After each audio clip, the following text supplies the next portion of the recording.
This is Helmand Province, one of Afghanistan's most troubled regions and Britain's front line in the war against terror.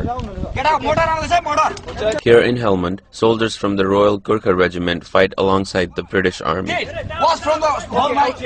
Together, they are locked in a battle with the Taliban.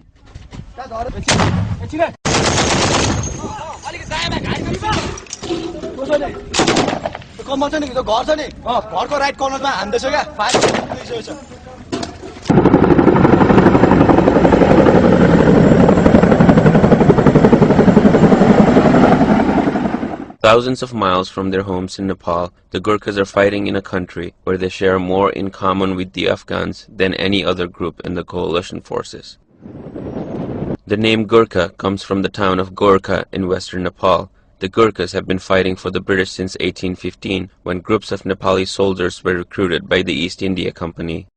Since then, military men calling themselves Gorkhas have fought for the British in every major battle. Today, the soldiers are primarily here in Helmand, where a major offensive began this past summer. Their job is to mentor the Afghan National Police and work closely with the Afghan National Army.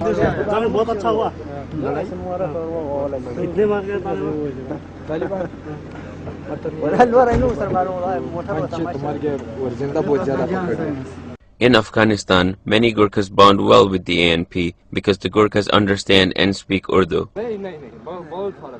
During patrols throughout the city, the Gorkhas and Afghans often share Bollywood songs and jokes.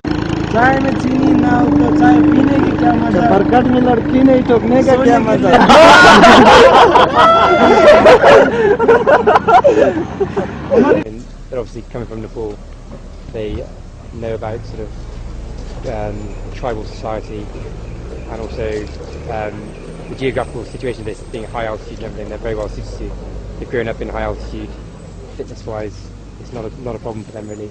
And the cultural side of life, they just get it a lot better. They understand why these people aren't getting on with each other or why there's problems. They understand it. Afghan police say Gorkhas are like brothers as they fight together to protect Afghanistan. ये दोस्त लोग हैं, सब दोस्त हैं, बल्कि सबसे प्यार मोहब्बत है। हम ये हमारा मदद करता है और अफगानिस्तान की दिफा करता है, बहुत अच्छा लगता है। Every morning, the Gorkhas patrol the Lashkargah Bazaar and stop at police checkpoints throughout the area to collect reports.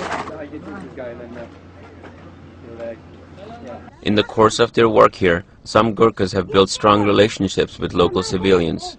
Sergeant Shiva Kumar Rai attributes much of that to culture affinity. We work as a team and we like to share the things like food or whatever you have. We like to share, and that's what exactly Afghans do. Yeah, that's the first thing. And I think we care about other guys or the team, and exactly they do. And they are really working for their group or their brother or their families. British officers say that the unique bond between Gorkhas and Afghans has helped the British, at times, to receive valuable intelligence about their enemies. He'll go up to the boys and he'll say to the boys, "Oh, this has happened in this checkpoint," and you'll ask the checkpoint commander and he'll say, "No, don't know about that. Nothing's happened." And he'll say, "No, this definitely happened."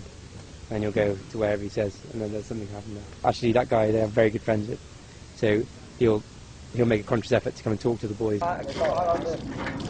But the strongest relationship the Gorkhas have is with their British counterparts. Living and working with the British, the Gorkhas have blended quite well into Western culture.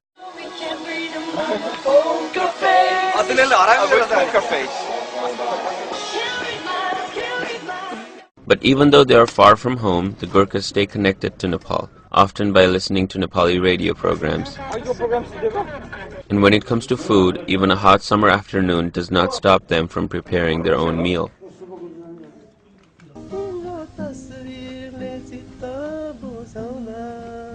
At the end of the day, the boys gather inside their tents with a guitar and sing Nepali songs. Songs about leaving their loved ones behind, songs about fighting far away from home, and songs about being a Gorkha.